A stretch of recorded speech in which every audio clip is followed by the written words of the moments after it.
దేవుని తలంపులు మన తలంపులు వేరుగా ఉన్నాయి కనుక మన ఆలోచనల బదులు దేవుని యొక్క ఆలోచనలను మనము రీప్లేస్ చేసుకుందాం అని మనము చూసాం. అపవాది యొక్క ఆలోచనలు మన జీవితంలో ఉంటే అపవాది మనలను నియంత్రించగలడు అని చూసాం. అవునా కదా? లోకములో నుండి మనం బయటకు వచ్చాం, కానీ ఇంకొక మాట ఏం కావాలి అంటే మనలో నుండి ఏమవ్వాలి? లోకము బయటికి రావాలి.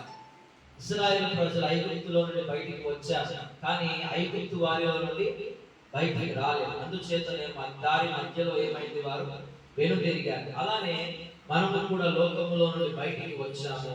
ఇప్పుడు మనం ఏం చేయవలసి ఉన్నది? మన యొక్క తలంపులను, మన యొక్క ఆలోచనలను మార్చుకోవాలి అని చెప్పారు. అలా మార్చుకున్నప్పుడు ఏమవుతుంది అంటే దేవునితో మనము కలిసి నడవగలం, దేవునితో మనము కలిసి నడవగలిగినటువంటి వారంగా ఉన్నాం. సో ఈ రోజు సామెతల గ్రంథం 23వ అధ్యాయము 7వ వచనం చూద్దాం.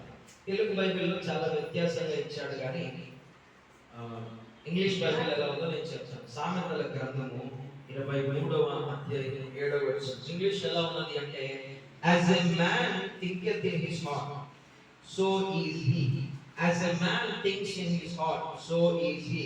చాలా మంది లౌకికంగా కూడా ఈ మాటను ఎక్కువగా ఉపయోగిస్తున్నారు. అదేంటి అంటే, ఒక వ్యక్తి తన మనస్సులో తన గురించి ఏమనుకుంటున్నాడో ఆ వ్యక్తి అదే అయి ఉంటున్నాడు, ఆ వ్యక్తి అలానే మారుతున్నాడు.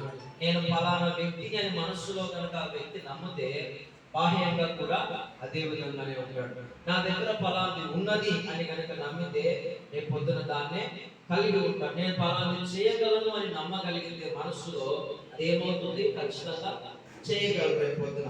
సో అలానే వాక్యం ఏమంటున్నది అంటే, as a man thinks in his heart, so is he. అంటే అర్థం ఏంటి అంటే, అతడు తన ఆంతర్యంలో లెక్కలు చూసిన తెలుగులో వచ్చింది, కానీ తన అంతరంగంలో తను ఏదైతే ఆలోచిస్తాడో బయటికి అదే ఉన్నాడు అని అంటాడు. వాస్తవంగా బాగా మనస్సు